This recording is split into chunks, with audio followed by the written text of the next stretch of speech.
This is Monkey World, the largest ape and monkey rescue centre on the planet. With every animal comes a story.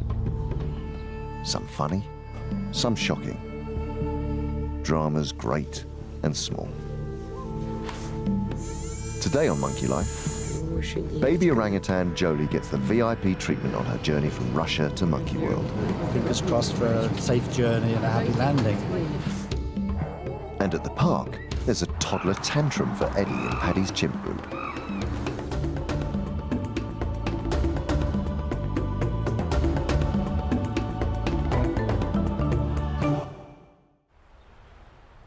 In the past 20 years, Monkey World has rescued and rehabilitated over 200 apes and monkeys. 11 of these are orangutans.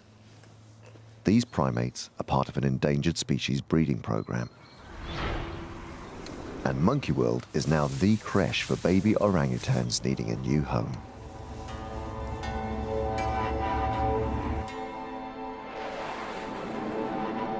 More than 1,600 miles away in Russia, Keeper Mike has arrived in Moscow. Thank you. I'm Mike, how are you? He's on an assignment to collect Jolie, an 8-month-old baby orangutan who will soon join the Monkey World creche. She lives in a zoo in the heart of the capital city. Jolie was abandoned by her mum and is being hand-reared by keepers at the zoo. Orangutan babies are very delicate and need specialist care. At Monkey World, Mike played foster dad to other baby orangs. So he's the perfect choice to collect the 8-month-old, and he's very keen to meet her. And who knows what's going to happen. She may come to me, she may be frightened, she may stay away, she may not want to come to me. It may take a couple of days before she decides she wants to come to me. She may decide she doesn't ever want to come to me. So, I don't know. It's the unknown round that door. So let's see your baby. Go yeah. Jolie? Where is she? In here? Yeah, he is. Go on, you go first. Hello. Yeah. Aren't you beautiful? Aren't you a big girl, too? It'll take Jolie some time to get used to hearing Mike's voice. He's also brought along a T-shirt so she can get familiar with his smell. You are now officially a keeper at Monkey World, okay? It's rather a nice one, and it smells of me a little bit as well. So the smell of me probably isn't quite so good. But seeing a new face has made the youngster a bit unsure of what's going on. If you look at her, you'll see that she's doing things, and then she sort of looks at me to see if I'm still here and paying her attention. And probably the best thing I can do now is not try to go to her, but see whether she will approach me. Hopefully in a couple of days' time, she will be coming to me and allow me to pick her up and be English mum or English dad to her. So it's good. I think she's going to be a shy girl. Back at the park, Jolie's future home is now complete. Over the last 2 months, the team has been building a new outdoor enclosure where Jolie will live with the other 4 orangutans. Alison hopes the space will be perfect for them. The most brilliant enclosure, I think, that we've built to date. I know it's only small, it's an orangutan nursery, but I am so pleased and impressed with how this has come together. I'm really, really happy with it, and hopefully all of the guys will be too. To ensure that these critically endangered primates can move around their new enclosure in as natural a way as possible, much thought has been given to the height of the platforms, poles, and trees and the distances between them.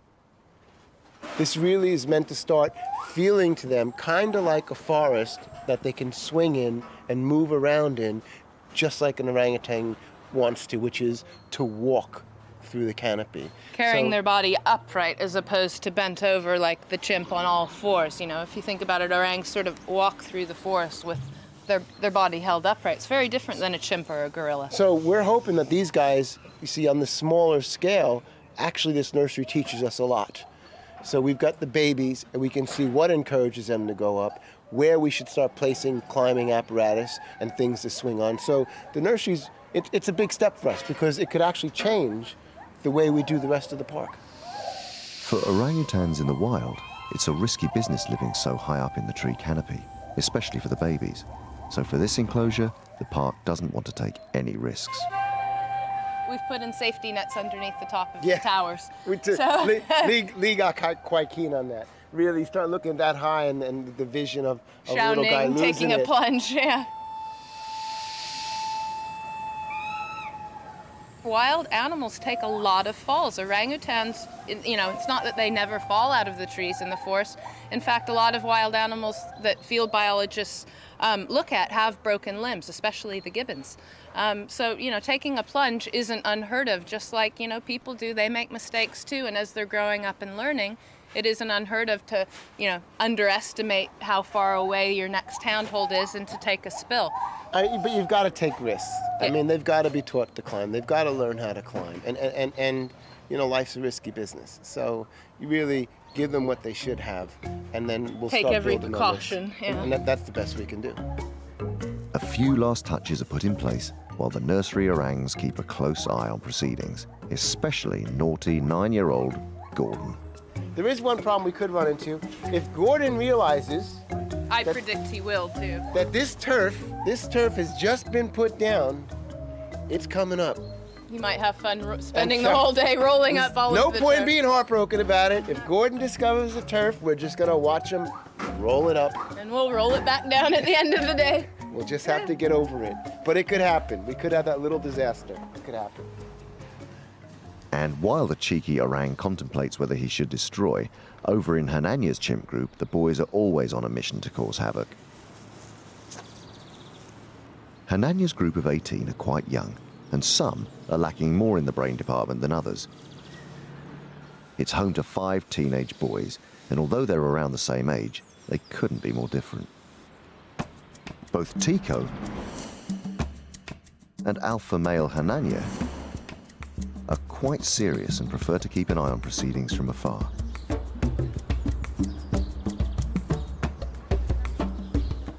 But 14-year-old Arthur and 13-year-old Shamak are pretty silly and love larking around. If no one's there to have fun, that's fine. They can enjoy their own company just as much. Last of the boys is Simon. He's an intelligent chimp, but he can be quite selfish. Today, though, he's looking for fun, and he's trying to persuade alpha male Hananya to join in. Although playing is a bit out of the boss's comfort zone. Hananya has never been one to let loose, and his fun is over before it begins.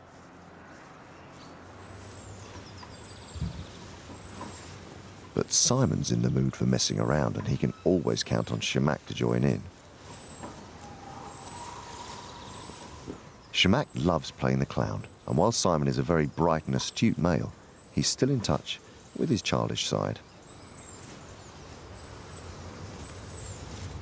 Alpha male Hananya prefers the more refined things in life, like grooming. It's a great way to reinforce friendship.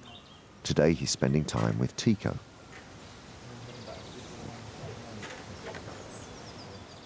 And it's hoped the sensible 13-year-old will become Hananya's right-hand man. Displays like this show it could be happening.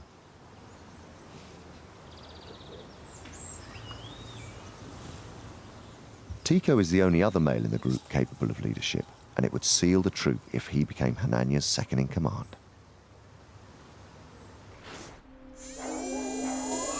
Back with the orangutan nursery, it's time for the youngsters to check out their new home, and as predicted, it's cocky Gordon who's bravest. Come on, Gordon! Come on! This is probably because for the last 7 years he's spent time in the enclosure next door with one of the other groups. Gordon! Come on! Oh, Gordon! Orangutans are the slowest movers of the great apes, but Gordon's keen, so this is quite speedy for him. So Gordon's come through so far. First prediction is right. Gordon's through bravest. Aris is following right behind. He's somewhere in the tunnel right now. Aris arrived at the park 6 months ago. He was very confident because of his rough and tumble beginnings growing up with a group of baby gorillas. But as he surveys his new surroundings, he's not so confident. And I expect eventually Ame, the curiosity will get the better of her and she'll come through, and then after a while Hsiao-Ning. But I think Hsiao-Ning will take quite a while because she's quite shy. But Hsiao-Ning is sat in the window and her curiosity might tempt her across. There you go. Go on, honey. Hey, you! It's a good boy. Gordon is well settled into the enclosure, so he's tucking into breakfast. Good boy. But Aris still needs a bit of encouragement from Jim. Such a good boy. 11-year-old Ame is next to cross the walkway. Hey, Ame. Here we go. But 2-year-old Hsiao-Ning is still showing no sign of wanting to leave the playroom.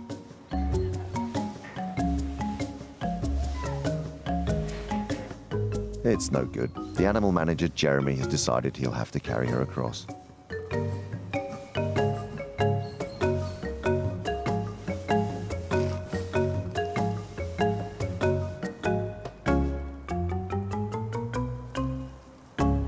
The enclosure is a work in progress, and a few design faults are showing. More hoses need to be put in because Aris is finding it difficult to climb. It's all part of what we were saying. This is now a fun thing for us because it's about designing, making, not for an ape, any ape. It's about designing and building for an orangutan, and they're loving it. I mean, you know, Yeah, look at ours is Gordon just right great. now. Yeah, look at that. I mean, that's just huge. At Monkey World Ape Rescue Centre, in Paddy's chimp group, it's treat time, so the alpha male is exerting his dominance. On the menu are their favourites, corn and marrows. In the wild, all primates have seasonal changes in their diet, and this is replicated here at Monkey World. Corn is a particular summer favourite with the apes. In chimpanzee society, there is a strict pecking order, so alpha male Paddy and the high-ranking females get to tuck in first. For 5-year-old Eddi, the youngest member of the clan, something unusual is happening. It's something that this confident youngster has not experienced before. Since birth, Eddi has been spoilt by her mum Susie and the rest of her chimp group. She's been given everything she wants and never had to wait for food. But over the last year, she's been losing her baby status, which means having to fend for herself, something she's clearly not happy about. Even low-ranking Pepper knows you've got to work hard to land the yellow stuff and keep hold of it. Frustrated, the cheeky toddler tries to steal a handful of marrow from second-in-command Jimmy. His look says it all. Not taking any chances, ex-lab chimp Clin stays high up out of the way so she can enjoy her treat in peace. 25-year-old Kathy is the cheeky upstart's next target. Kathy is quite a high-ranking lady who doesn't tend to give her food away. It seems Eddi's luck is quickly running out.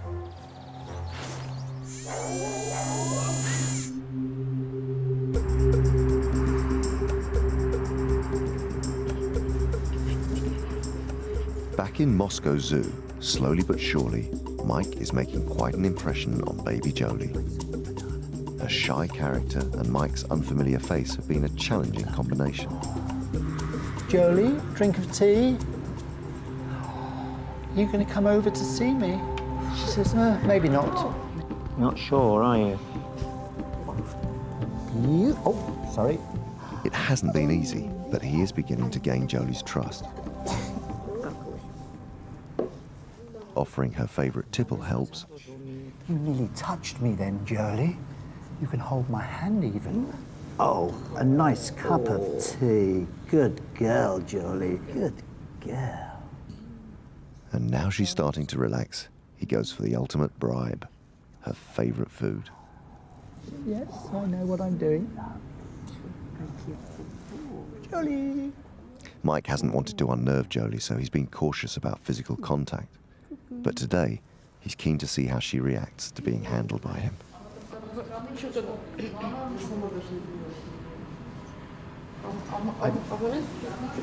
Oh, yeah. I may stand up and walk. It looks like Jolie feels brave enough to accept a new friend. Oh, yeah. Okay. Good girl. She's got plenty of her security blankets here and a cushion underneath. And if you look, she's actually holding on to me with her hand. But she's not crying. You know, she could actually be screaming her head off. But she's not. Are you? I know it's really quite hard to understand what's happening. Should we have a look around here? This is a good dog. Or perhaps we have a little walk. Mike's 25 years of experience hand-rearing baby primates means he knows what to do in most situations. But they can always surprise you. You can have all sorts of... I know you have such a big mouth. And those teeth are so strong. Dear me. Dear me. What a little hooligan. It's a big scary thing for, you know, a little baby like that to meet somebody new. And what we've just done now is we've just ended on a good note. It's better to go away and leave her wanting more of me. So she now has gone for a little lie down, and hopefully she's now thinking that, oh, that wasn't so bad. Tomorrow, Jolie will be starting a new life nearly 1,600 miles away at Monkey World. But now, Mike and the Russian keepers must prepare for the 6-hour trip.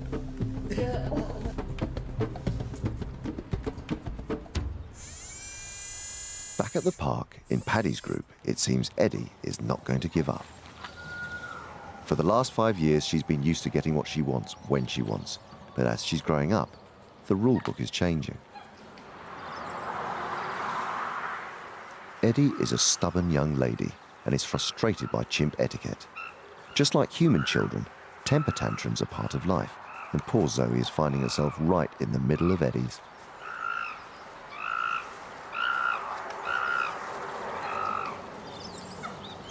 It's going to take some time for this youngster to get used to not having her own way. But in the meantime, she can seek comfort in a game of chase with prankster Gamba.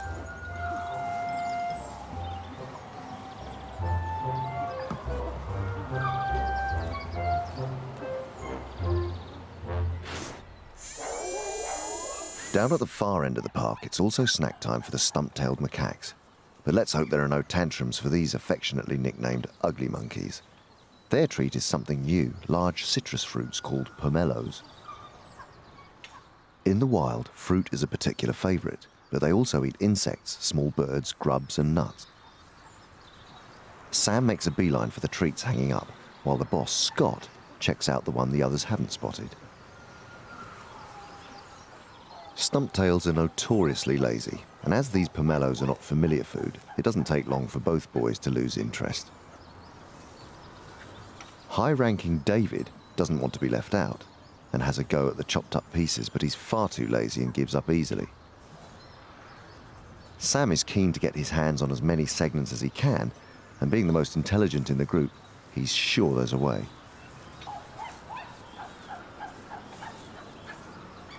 Placing the fruit throughout the enclosure gives them all a chance to sample the pink flesh, and it means even low-ranking Paddy can have a try.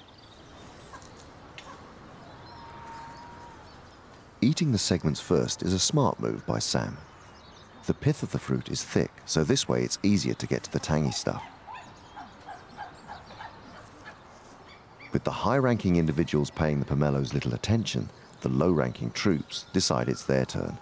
Determined, Paddy scores a piece and heads off. Tim's even managed to grab a whole one.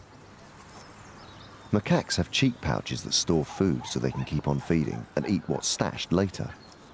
Tim's making full use of his. As well as being mouth-watering, this fruit is a highly nutritious, low-calorie food source for the macaques, so they're a perfect treat.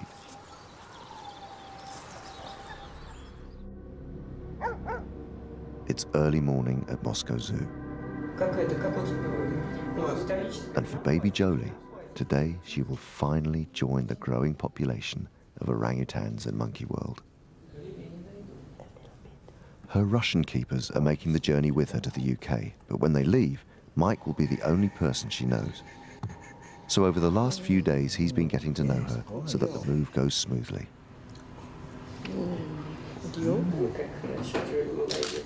Despite the unsociable hour, she's getting a big send-off.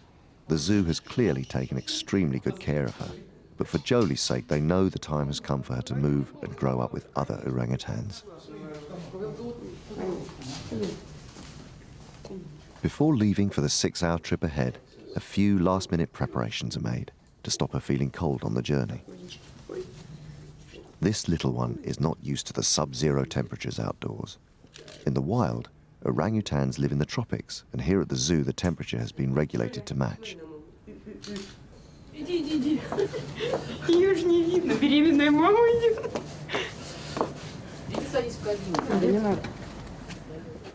With everything ready, the team set off on their trip to England. Well, it's 4:30 in the morning. We've had about 2 hours sleep. Jolie's in the front seat, so it's all systems go. We hope we've covered absolutely everything. You know, Jolie's got her flight numbers, her passport, her papers and everything. Looking forward to it immensely. With such a precious cargo, everyone is rushed straight through the airport. Because Jolie is only 8 months old, special travel arrangements have been made for her. This is the first time an orangutan has ever been allowed in the passenger cabin, and Mike couldn't be happier. And she's really fine. She's taking it great. So the next step is getting out at the other end. So it's pretty exciting. It's all going well. So fingers crossed for a safe journey and a happy landing. Monkey World, here we come.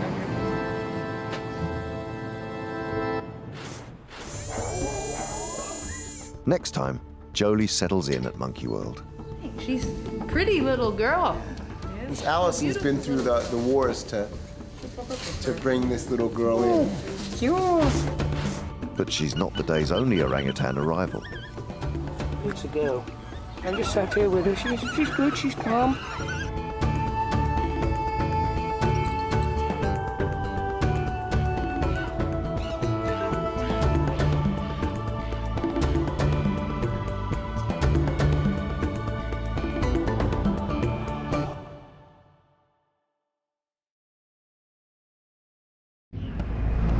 This is Monkey World, the largest ape and monkey rescue centre on the planet. With every animal comes a story. Some funny, some shocking. Dramas great and small. Today on Monkey Life, baby orangutan Jolie arrives at the park from Moscow. And she isn't the only new arrival, as orangutan Roro gives birth. She's good, she's calm. And it's a girl.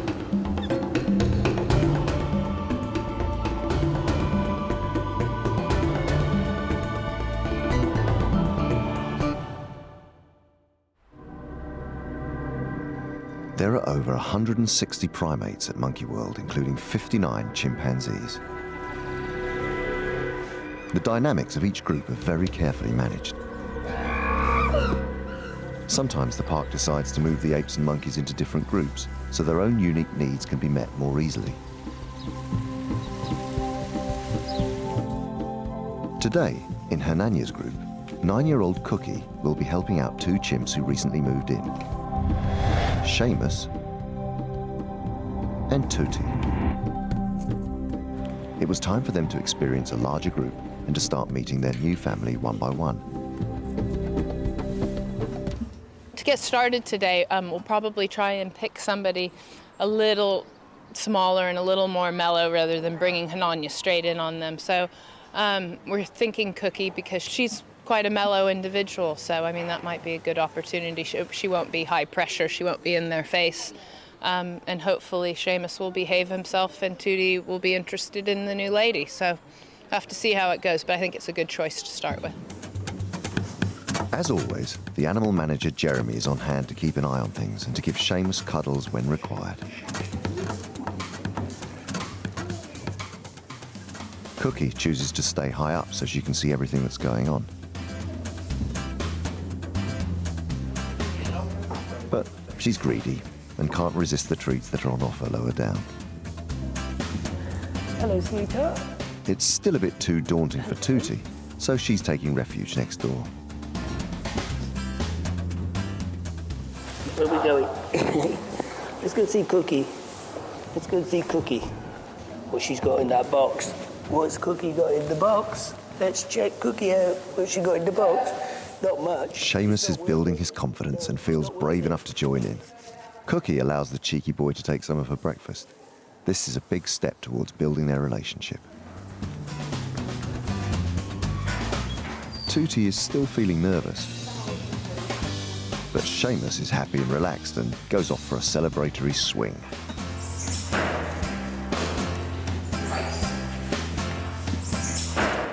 Cookie decides that if the new girl Tootie won't come to her, she'll just have to pay her a visit.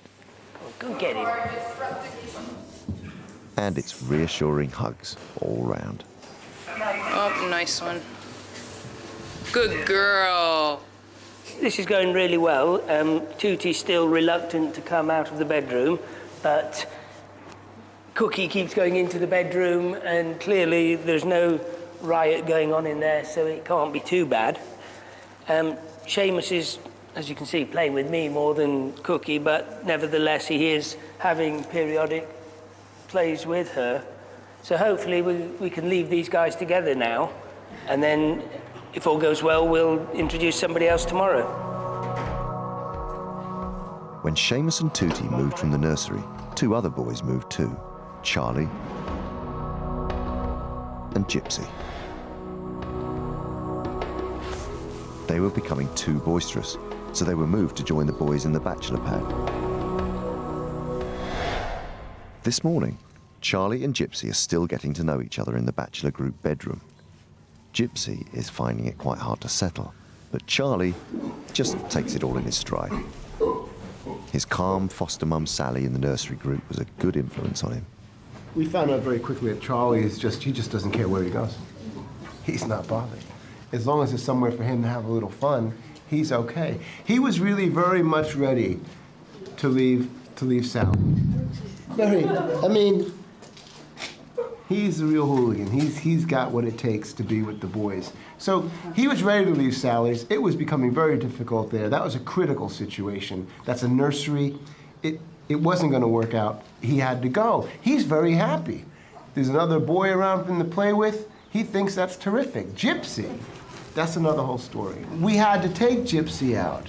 He was acting like a bit of a fool, a hooligan, and it was never going to settle down. He was disruptive in the group. He had to go, so he's not so happy. It's going to take time. You know, it might be really another whole week before Gypsy chills out.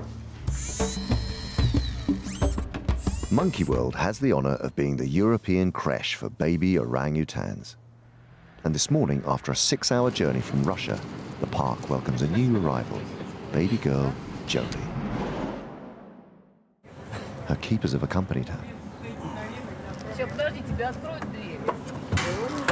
pop that back there. Okay. Oh, welcome. Hi. Come on. Yeah. A few days ago, keeper Mike travelled to Moscow Zoo to get to know Jolie. She was shy at first, but eventually warmed to Mike. It was a great relief, as he would be her new carer at Monkey World. Jolie. She's a pretty little girl. Yes. She's a beautiful little girl. Allison's been through the wars to bring this little girl in. Cute.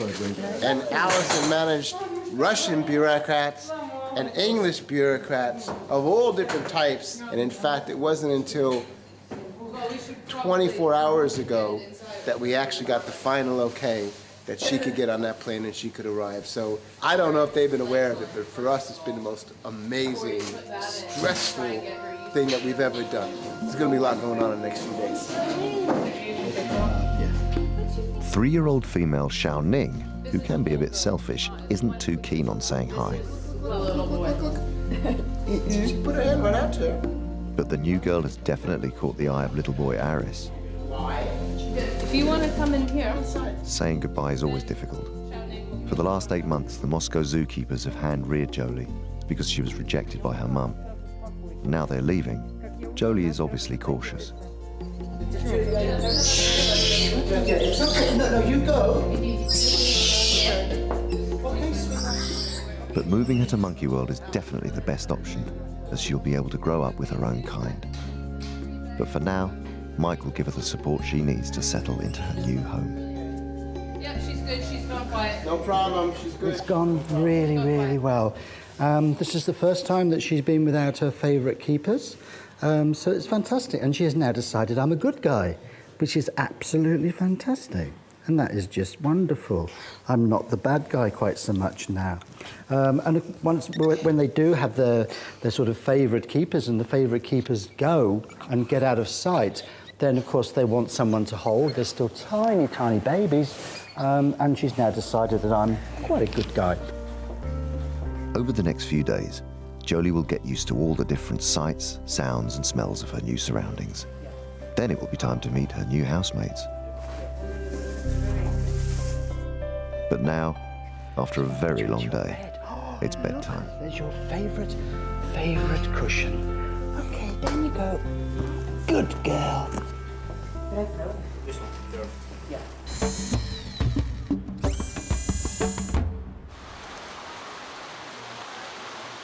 A great British summer. Rain, rain, and more rain. Hananya's group of 18 are at least trying to have some fun. The wet stuff gives them a whole new set of challenges, putting their incredible balancing skills to the test.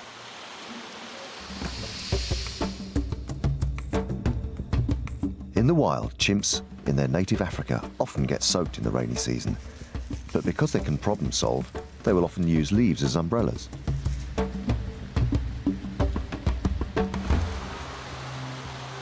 At the park, alpha male Hananya isn't too keen on getting wet either. And unfortunately for him, it doesn't show any signs of clearing.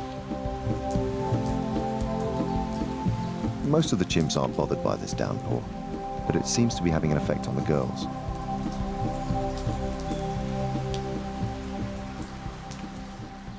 And Honey is in a bad mood.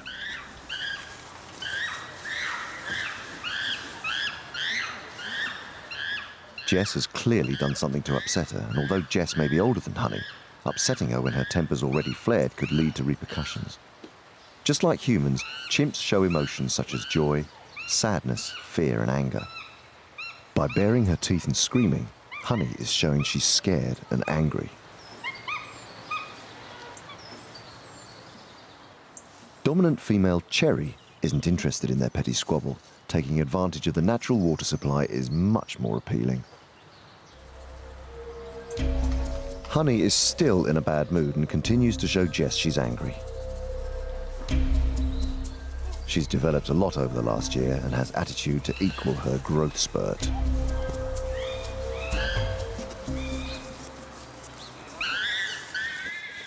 Each chimp makes their own unique call, known as a panhoot. As this is just a squabble and Honey is still grumpy, no one responds. Marjoline is being very clever. She uses some wood wool as a sponge to soak up all the moisture. And as for stroppy Honey, shutting the rain and world out is her best option for today. But she might want to keep one eye open just in case Jess comes back for round 3. Monkey World 8 Rescue Centre sent Mike on another mission while he was in Moscow collecting Jolie, the baby orangutan. The park had received several reports of primates being used in the tourist industry in Moscow, so Mike investigated and brought back footage of his findings. Just right into that guy. Well, it's terrible. It's just like any other, whether it be a beach photographer or anybody else who sort of steals primates from the wild and uses them to work for photography. The animals suffer terribly.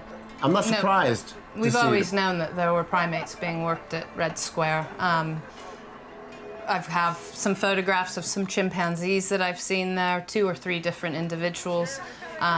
You know, there was a baboon and a couple of macaques there on that day that Mike was there, plus an eagle of some kind. Now, I think it's not uncommon. The zoo, when I spoke to them about it, said that they were aware of many chimps being worked in and around Moscow, and they'd like to try and do something about it, but they don't know what to do. It's a worldwide problem, and Monkey World got involved in the 1980s when hundreds of baby chimps were smuggled into Spain for an abusive life, posing as beach photographers' props. For $8,000. After tirelessly campaigning, this practice was eventually banned. In 2002, Alberto, the last beach photographer's chimp from Spain, was given sanctuary at the park. 30 chimps have been rescued from the European tourist trade, including lovable Charlie, foster mum Sally, and the impressive alpha male Paddy. Unfortunately, the exploitation of primates still continues in Moscow. What you're looking at is pain. Yeah, a lot of suffering. pain. A lot of pain. A lot of suffering.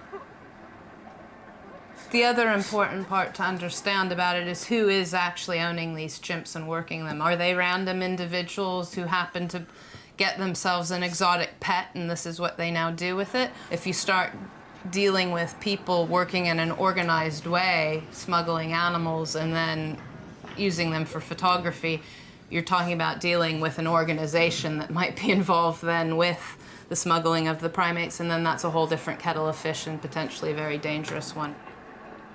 It's a big thing, and really the only way it's going to get resolved, if the government was interested, and Moscow Zoo really would have to take a big part of that. If they're keen for us to work with them, then we're not going to say no, and they are. So it's on the cards, I think. In Hananya's group, Cookie has returned from meeting Seamus and Tutti, and she's getting rather a lot of attention. At 9 years old, she's just starting to enter sexual maturity, and with this comes a rise in popularity with the boys. Usually, it's just the alpha male who has mating privileges. They would normally stick close to the female, but reluctant boss Hananya doesn't seem too bothered, and the other males are blatantly showing Cookie attention. It's a sign of Hananya's constant struggle as leader. His group are showing him no respect. They're not even trying to hide their displays of affection. Cookie is a stubborn girl, but her swelling is just too much to resist, and Simon will keep pestering until he gets his own way. The 13-year-old is not the most gentle of males, and he will do whatever it takes.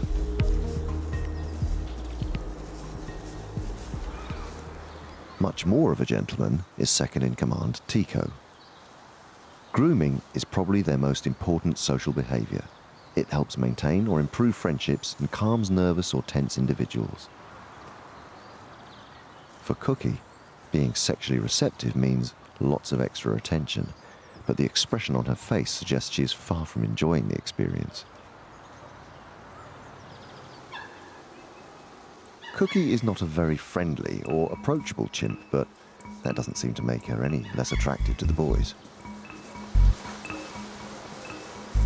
Now it's low-ranking male Arthur's turn. He isn't quite as mature as Tico and Hananya, and his courting skills need developing. At 14 years old, Arthur is capable of reproduction, but it will be a few more years before he becomes socially mature.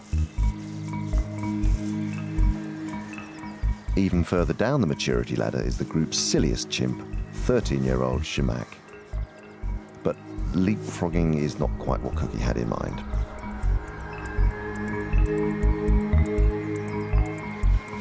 Despite his silly behavior, Cookie is showing willing and presenting herself to Shimak. He seems to have a mating ritual style all of his own, but it works for Cookie, so it looks like this courtship could go on for quite some time.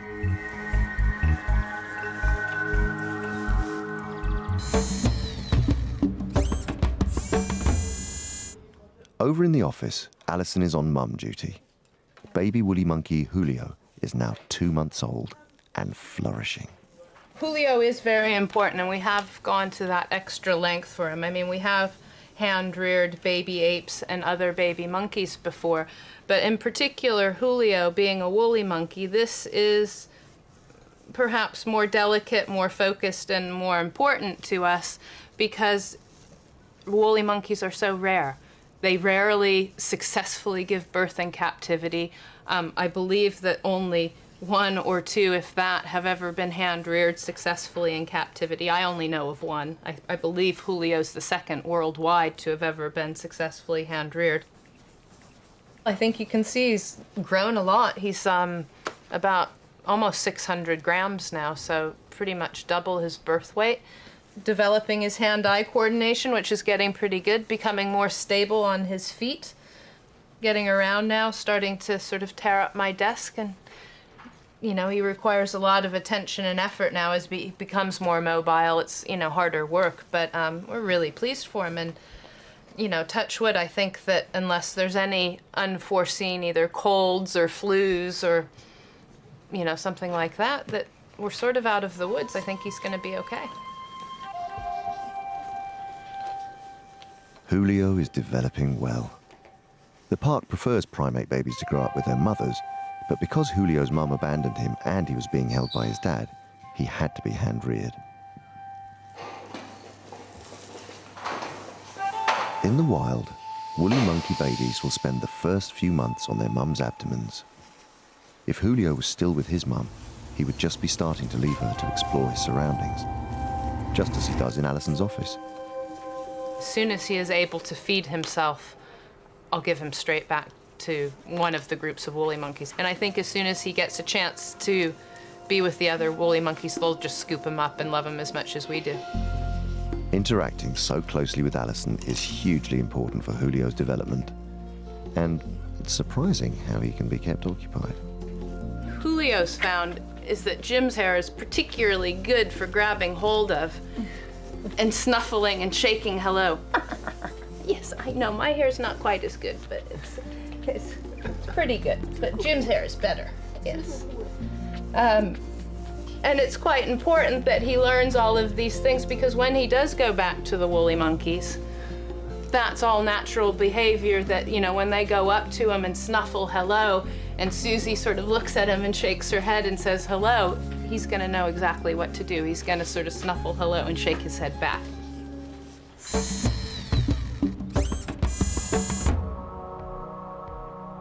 This afternoon in the orangutan enclosure, there's incredible news. 18-year-old Roro has just given birth. This baby is the 4th orang born to the park's endangered species breeding program. The animal manager, Jeremy, has an exceptional relationship with the orangs. Because of this, he has been able to go in and film this fantastic moment. So far, things seem to be going well, and the newborn certainly has a healthy set of lungs. It's a girl. She's cleaned him up and her up. Yeah, she's cleaned up for some time. Just sat here with her. She's good. She's calm. She's comfortable. She wasn't calm last time. She was all bent out of shape, you know. And you know, she's so far she's together. No, I'm hopeful. Roro clearly only has eyes for her daughter. Compared to her last attempt at motherhood, all the signs look positive. The little one is hungry. As well as sucking on Mum's lips, she's trying to search for the nipple. 3 years ago, Roro rejected her last baby, Hsiao-Ning. Luckily, Hsiao-Ning was successfully hand-reared by Keeper Mike and now lives full-time in the nursery.